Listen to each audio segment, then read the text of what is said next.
We're creating TV gold here. Yeah, no, I know. I'm here to bring down the show, all right? I'm infiltrating right now. Trying to tell me Brendan is on the show again? Hoover became Guy Fieri through primitive facial reconstruction. Not only am I trying to tell you that, but he signed a 5-year contract. You're not a member of the Illuminati, are you? It's a gentleman named Rick for Rick's Review. I just want to clarify, my name is Nick, so. Rick's Review! Yeah, I feel like this contract's gonna be good for us, you know? Yeah, me too. I feel really good about this as well. 5 years here at Kenspiracy, I think it's perfect. I think it's Me too. I think it's wonderful. And you fill that chair very well. I do. It feels very nice. Like it's calling to me. Yeah, no, like Can we talk about my contract? Hey, William. Hey, Will. What's up, man? Why is he in my seat? Oh, he had to just take a seat and file his W-2. For W2, we don't pay. You don't pay? We do in hope and love. We pay. Can I see this? No, it's private, man. You don't look at a man's records. 5 years, Ken. Yeah. I thought we talked about this and decided not to do it. But you said no, but I thought he'd be good for the show. I'm gonna be here for 5 more years. Your middle name's Asparagus? It's my grandfather's. Can we talk about my contract? Because I'm only renewed through this episode. Oh, you know what? The show's about to start. So yeah, I better get my conspiracy. I'll see you later. We gotta get ready. We gotta I gotta get my voices ready.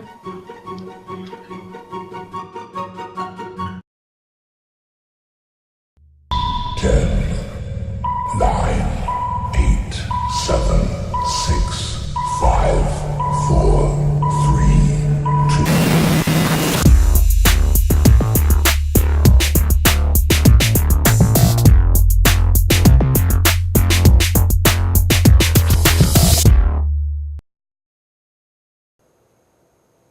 Welcome to a new episode of Kenspiracy. I'm your host, William D'Onofrio. And I'm also your host, Kenneth D'Onofrio. I thought your last name was Wong. You know, I feel like with life being what it is, you need to change things up. Every day, be a different person. Never be yourself. Okay, but you don't have to steal my last name. Always be someone else. That's a horrible way to live. Yeah, no, I wrote a book about it. It's called 10 Ways Not to Be Yourself. It's quite brilliant, but I digress. Ken, third episode, new week. How's your week? Oh, it was good. I'm still surprised they let us back. Again? They didn't. That makes sense. They actually revoked our card access this week. You know, I thought it was weird when we got to the door and you broke a padlock to get in here, and you're like, don't worry, Ken, I got this. And then you broke another padlock to get in the station. But I just thought like we were upping our security. And every time you entered the station, you had to open a padlock. But all right, that's cool. Yeah, I mean, you know, however we can get in here. We gotta read the news. So, all right, on to the news. All right, I'll get things started this week with our top story. The United Nations have announced a controversial energy plan that includes the stipulation of turning off gravity once a week. UN representatives who feared a safety backlash suggested that citizens avoid driving or playing with sharp objects during these gravity outages. President Obama stated his satisfaction with the deal, saying, quote, "It's a first step on the larger mission to saving our planet." Presidential candidate Donald Trump, however, told press he was against the plan out of fear his hair would float away. I gotta agree with Trump. Yeah? I don't like the idea of losing gravity. You scared that your hair's gonna float away? I have this fear that like, I feel everyone else also has this fear of I just wake up one day, right? I walk outside, I'm just hanging out, and then out of nowhere, there's a floating walrus just attacking me. And like with no gravity, I feel like that idea of a floating walrus is way more likely to happen. And I just don't want to have to go back to counseling, that's all. I don't think you were in counseling. I think you were in something more. Oh, well, back to the news. NASA announced their intentions to switch gears with their latest idea. Officials say that the National Air and Space Agency will no longer be focused on their efforts in travel. Instead, they plan on putting scientists to work discovering how much wood could a woodchuck chuck if a woodchuck could chuck wood. Brilliant! Ken, any theories on how much wood a woodchuck could chuck? I'm glad that they're on the case because I can't say it. I think it's 5. 5 what? I think that's the answer. Is 5. 5 wood. Yes. No. 5 woodchucks. But I don't think that's how the question works. That's just me, man. That's just me. All right. Well, a story you probably heard about, but we do have to report it anyway. The entire Atlantic Ocean disappeared for 37 minutes this past Saturday, from 3:02 p.m. until it was restored at 3:39 p.m. Eastern Time. Investigators are still trying to determine the exact cause for the sudden lack of water. As of press time, their main theories consisted of a giant water bottle or a giant sponge. You know, Ken, we haven't talked about it in a couple of weeks, but Canada, good old Canada, still missing. We actually laid out this flag on our desk last week as a memorial, and we will only take it down once Canada's been found. But I know a lot of people were worried once the Atlantic Ocean disappeared that we were in a similar kind of case. Okay. I'm glad it was brought back 37 minutes later, but I have no clue where it went. I had a few theories of where it went, but I guess now it's back. We don't need to put scientists on that. But I'm thinking, you ever see that green bean commercial with that really big green giant? Yes, of course. Well, he's got to be thirsty, right? I suppose. What if he was walking down, town, and he saw the Atlantic Ocean? He's like, man, I'm real thirsty. And he pulled out his Jolly Green straw and just had a little. But then he realized that it was the Atlantic Ocean, so he put it back. Read the next story again. All right. In meta news, CNN anchor Don Lemon admitted yesterday that every single news story they've reported was made up, and in fact, not true at all. Lemon stated that his sudden honest claim is not from a feeling of regret or guilt, but rather he's run out of ideas. He's quoted saying, "I don't know, we just got together every Thursday around 9 and made some things up while kicking back." Now, they were kicking back with a few beers. Now, CNN, they really don't care. And I love that type of reporting. What do you love fake Ken? This is horrible. Like, this goes against everything we stand for here at WNYF. Exactly. CNN is making us look better. It's wonderful. Okay, fair enough. I know that if we ever reported a fake news story, we would immediately correct it. So, CNN might have let you down, but we're probably good. Yeah, no fake news stories here.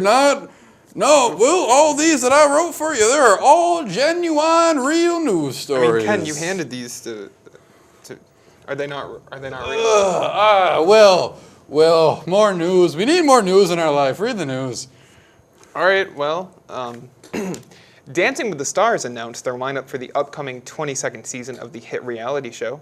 Competitors this spring will include Queen Latifah, Denzel Washington, Serena Williams, Moses, Paul Walker, Chief Sitting Bull, and the country of Germany. Asked about the diverse lineup, executive producer Rob Wade told press, quote, "This year, we are striving to connect with a large audience.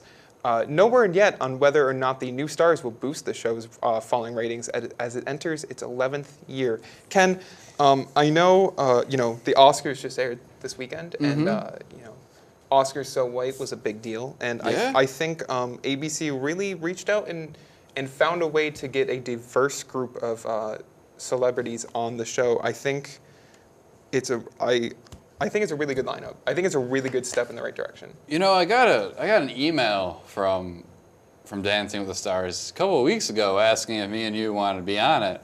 But I was thinking, we're so busy with our, travels around the world, doing news stories, press conferences. I figured that you wouldn't want to go, so I never told you. Ken, I'm like the #1 Dancing with the Stars fan. I didn't know. I'm sorry. Actually, I take that back. I did know. I didn't want to go on Dancing with the Stars. They put me in like a latex We costume. could have I'd be been so on Dancing tight. with the Stars. And you're telling me that you turned it down because I was Ken, I haven't left the country in years. Think of the children, Will. You don't want the children seeing this or that dancing around. We can't do this. More news, I think. An entire 10th grade class from an Ohio high school has rallied together in efforts of killing John Lennon after reading and discussing the classic novel Catcher in the Rye. In a statement released to WNYF, the class's teacher stated, and I quote, "I'm just happy to see the children taking something away from novels these days." You know, Ken, reading is important. Yeah, I always thought so. I can't do it, but I always thought it was important. You can't read. No. Ken, you typed these news stories. Yeah, I did. That's what they say. Okay. All right. More news there, Will. Well, I guess we're going to turn to local news now. The town board of Fredonia voted in a 6-3 decision to change the name to change the town's name to Richard T. James in honor of the inventor of the Slinky. Town officials stated the change was a decision made to boost tourism and life expectancy of Fredonia citizens. James was born on January 1st, 1914, in the city of Philadelphia, which of course is basically in our backyard. During his 6 years of life, he never once visited our town of Richard T. James. I think it's wonderful that Richard T. James, the county, is doing that. It's perfect. I mean the town. I Still in Chautauqua County. I want to be clear about that. They didn't change they don't have the power to do that. yet. Yes. Yet. Well, I would love to see them change it to the name of the inventor of Mr. Potato Head. Yeah. Yes. Karl Marx. Not related. Unrelated to Karl Marx. Yeah. Yes. Well, and more local news in Fredonia, or should I say Richard T. James University, is raising its tuition in hopes to increase enrollment after having to close a third dorm. Now, President Horvath aims to target wealthier incoming students, such as those who have mad genius parents or whose dad is the President of the United States. We're looking at you, Malia. Come on. I am excited to go to the same university as Malia Obama. That would be great. Be wonderful. I can't think of anything that would be better. I think it's the only way President Obama will visit our town of Richard T. James. Yeah, no, I think it would bring our town of Richard T. James a better togetherness if we had someone like her father always coming. It'd be wonderful. It would be. Do you think he would come on and like Parents' Weekend and go to the breakfast? And I was thinking even bigger. Let's get him on the show. I think he'd come on. President Obama, I know you're watching this. Ken, I think that's the first thing you said all day that actually made sense. Yeah. Obama, I know you're watching this, so you call us, we'll call you. We'll be in seat touch. right here. Yeah, it'd be good. Yeah, there's this garbage can. Yeah, There's a seat right here Yep. at this garbage can. All right, well, after months of complaints about the lack of healthy food choices, Cranston has took the initiative to make each plate so hot no one can pick them up. During a recent interview with Mike Gyson, head of Cranston Services, he told WNYF, quote, "This is what you get for making such a hullabaloo about healthy food." Now, Ken, I know this is a very local story. This really only applies to students at Richard T. James University. So for those out there, Cranston, of course, is a restaurant on our campus. But that said, I think the decision is actually great. I think healthy food is horrible. Yeah. And I'm glad that they're finally increasing the temperature of those plates to a point where I cannot touch them. You know, I heard in the good old days, when food was food, you used to Pizza. go there. Yeah, there'd be a little trough, and you More open pizza. the lever, A trough? and grease would just fall on your plate.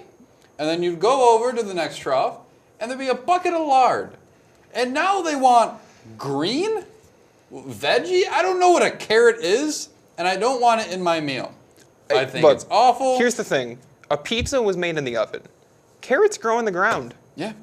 No, that's not sanitary. That's not sanitary. You know what else grew in the ground, Will? What's that? The atomic bomb.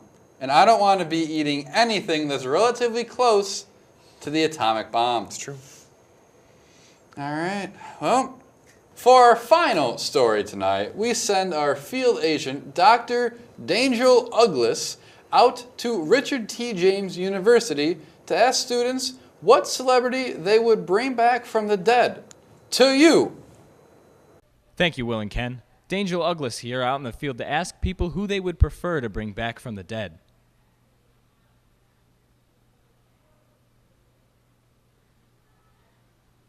All right, we're here with Mo, and Mo, we're going to ask you some questions about some stars that are deceased, and we're going to ask you which one you want to bring back, okay? All right, between Philip Seymour Hoffman and Alan Rickman. Alan Rickman. I love Snape. I miss him dearly. Can I hear an impression?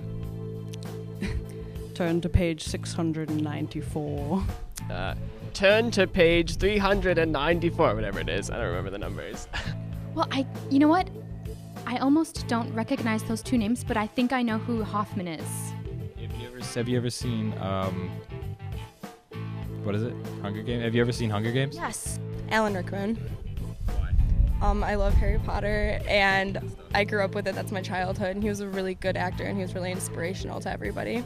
That Durone, that Mr. Potter. Yeah. Okay, what character does he play? I could not tell you. Huh. Mick Jagger or Prince? I don't know who either are. They're both singers. Which one's a better singer? Mick Jagger or Prince? Is Prince dead? Oh, he is. Okay. Probably Prince. Wait, is he even dead? Oh, he's dead? Okay. Prince. I don't know. I didn't really listen to Jagger. I heard more Prince songs, I guess. Probably Prince. I like his music better. And he's a phenomenal dancer.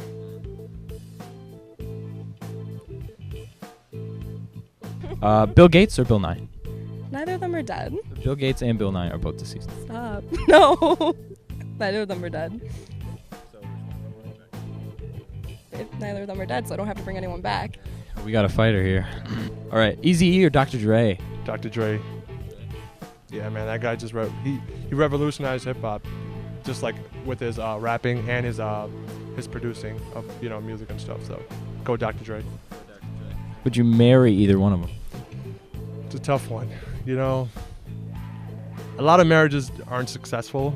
So maybe, if I marry one, I'll be able to marry, like, the other. So, marry both. You'll marry one and then divorce just to marry the other? Dumbledore or Apollo Creed?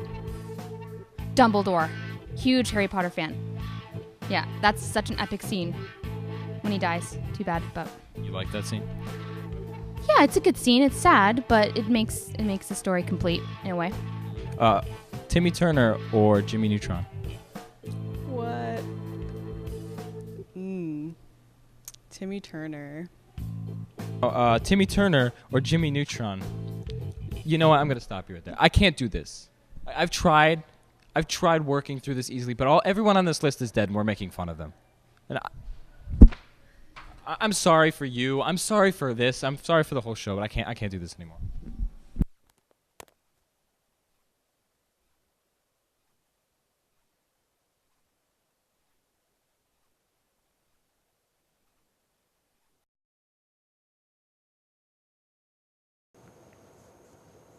Thanks, Dangel, for that fun segment. Now, Ken, who would you bring back from the dead? I've been tossing, I've been turning, but if I had to bring one person, do one more movie, make one more song, that would be an angel that we lost, Reba McEntire. I just want one more movie with her, one more show. That theme song when she comes down the stairs and I'm a survivor. That Reba show was so good. We need Fuller House came back. Let's get a Reba episode on Netflix. We just needed her to come back. You know, Ken? Yeah. Praise it. Praise Reba. Praise Reba. Praise Reba. Praise Reba. Praise Reba. Praise Reba. All right, well, we'll be right back after these commercial messages. Hello, everybody. My name is Corey. I'm director and producer of Oh, Baby, a Triple! But Corey, what is Oh Baby, a Triple? That's a very good question, Joseph Gugino. Let me show you.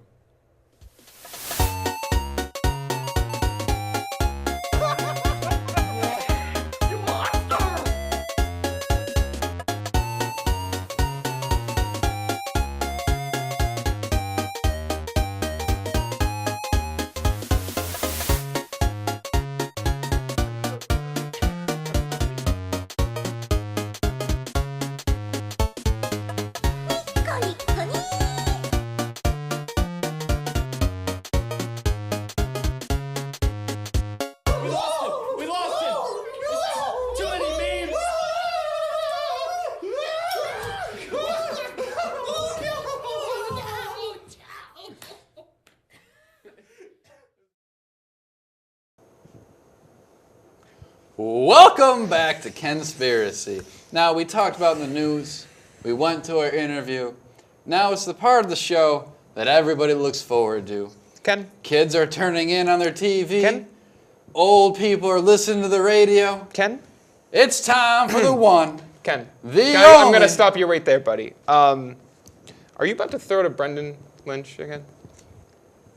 By about to, you mean I have the gracious opportunity. No, I ripped up that 5-year contract that you wrote. It's funny, actually, if you rip up a contract, it's still legal. I looked that up on the interwebs. I thought you couldn't read. I had someone scribe it for me. All right. Yeah, so without further ado, what is he talking about this week? You know, I feel like let's leave that for the audience. Let's keep them on their seats. To you, Brandon.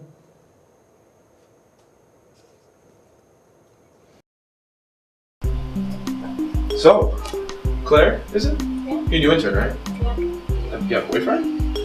No. How old are you? Oh, really? Oh, we're on air? Oh, hello. Welcome back to another Conspiracy. This week we're talking about Fetty Wap. Many of you may know him as a hip-hop star, but we have reasons to believe he's a time-traveling time soldier. The first song that we deciphered was Trap Queen, which gave us the date 1738. Might ring a bell in your head. 1738 was the same year as King George III's birth. King George was the creator of No Taxation Without Representation. Fetty Wap traveled to this time to warn his wife, Queen Charlotte, of this event. We also believe that he had a hand in JFK's assassination. In the song My Way, we decipher 2 lyrics that say, "If he disrespect, 2 shots, I won't blink, eh?" 2 shots were in JFK's body. We also have reasons to believe that Mr. Wap and Mrs. JFK also had an affair with the lyrics, "All headshots if you think you can take my bitch." BAM! Ian Davis has been looking into also another song again. Ian? 1738. More. 1738. More wop. More wop. 1738. That's good. We're still deciphering the song again, but we believe the quote, "Turn a little check, I'll show you how to triple it," has to be about the Big Bang Crisis in the 1950s. And these are all the reasons we believe that Fetty Wap was a time soldier traveling through time on his own agenda. Do you have anything else to add? Hey, what's up? Hello. I think we're good. We're good. Good job. Good job, yeah. 1738. 1738. Shane, right? Yeah. How old are you? 15.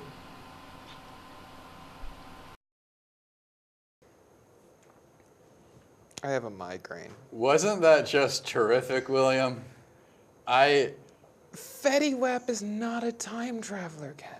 We got it. Brendan Lynch is a legitimate insane person. Let me ask you something, Will. Are you a time traveler? No. No, Then I'm how not. would you know Fetty Wap isn't a time traveler? I'm so lucky that we have, he has 73 PhDs. That's what he told me. That's what he told you when you interviewed him? He gave me a McDonald's menu. On back of it was crayon. 73 PhDs. I didn't even know you could get 73. They were in zoology, welding, walls. Wow. He's magnificent in every way, every shape and form. So can we go ahead and close out with my favorite segment? Yeah. Rick's Review. Come out here, Rick. Come on. Come on. Rick. I'm excited. You're excited. It's Rick's Review. It's ready for some Rick. Ready for some Rick. Rick, how's it going, buddy? How's your week? You realize my name is Nick, right? Wait, I've told you many times. What was at this that? I point. didn't hear you, Rick. It doesn't matter. What? Wait, hold on. What did you say, Rick? Today I have another review for you all. I think between all the lies and slanders that we've heard this afternoon, I would just like to bring you a wholesome review for all of your family to enjoy. I think that's a fair point. I agree. So with me today, I have a classical roTari phone. Oh. Now, do either of you gentlemen know when this came about? Sorry, Rick. roTari? It's a roTari phone. All right. What's the question? I'm confused. It was no question. Oh, before we start, can I say something? I'm just curious. So you come on to our show, and you don't ever question what color sweatshirt you wear? Well, I was told this was good by the sound man. Oh, so the guy that's in charge of hearing told you it's okay for what you're wearing. He's with you, am Rick, I correct? Rick, our sound man is blind and deaf. Rick, I don't see a problem. I can't see your torso. I can see it clearly. I don't know. I can't see it. I can see this a little bit. I can see this a little bit right here. At least zip it up so you're just a floating head, man. This is just ridiculous. All right. Getting along with you the... asked me to come on and do the segment. Yeah, Rick, Rick, please. Fine. The roTari phone, please. Fine, let's do it. I asked you a question. Do you know when the year that this came out? 1412. 1873 and a half. Close. It was actually 1889. And it came out as a new product for Japanese immigrant company Nissan. Now, what we're looking at here today is, please don't touch the equipment, that's my job. It's just spins. don't touch All the right, equipment. sorry. Now, what we're looking at, gentlemen, is the very first mobile texting device. This can send This text. is incredible right here. Oh, I do want to say. All right, I want to hear this. Can you imagine having to carry this around to send your instant messages? I mean, it's astounding. How do you hear the messages or read them? Well, electronic voice. It says it right to you? Yeah. Okay. Well, fair enough. I mean, it isn't a Rick's review unless I actually test the product myself. So why don't you pull out your phone, Kenneth, and I will attempt to message you on our new roTari phone. Wow, that this we is purchased. this is All right, impressive. here we go. It's a live demo.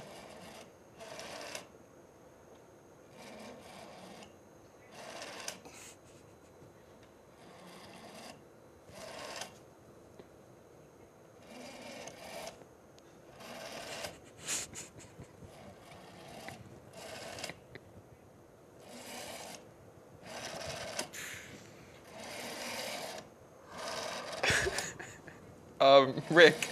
Yes, I know, it takes a while. This is rudimentary technology, believe me. All right, here we go. And it should be sent. Oh, wow, it's sent. Oh, really? What does it say? I think you... Oh, you have the letters mixed up because here it says, my name is Nick. And your name is Rick. Oh, so buddy, you're adding, you misdialed. Yeah. The R is here, the N is here. Ooh. That's all right. Hey, But I can see how you would make that mistake. They're next to each other. Yeah. Well, thank you. That was Yeah. that was excellent. Well, you're welcome. I do have to say, though, I can see why this technology was overcome by walkie-talkies. It's just clearly not that handy. I agree. I concur. roTari phones. roTari phones. What's 2 stars. 2 stars. 2 stars. Out of 5. 5. Out of 5. 2 out of 5. That's almost passing. Yeah. All right. That's what I got my driver's I got test. this for you. Right. I got this for you. I got this for you. Thank you, Rick. Have a It's great. Nick. See ya, Rick. Goodbye, Kyle.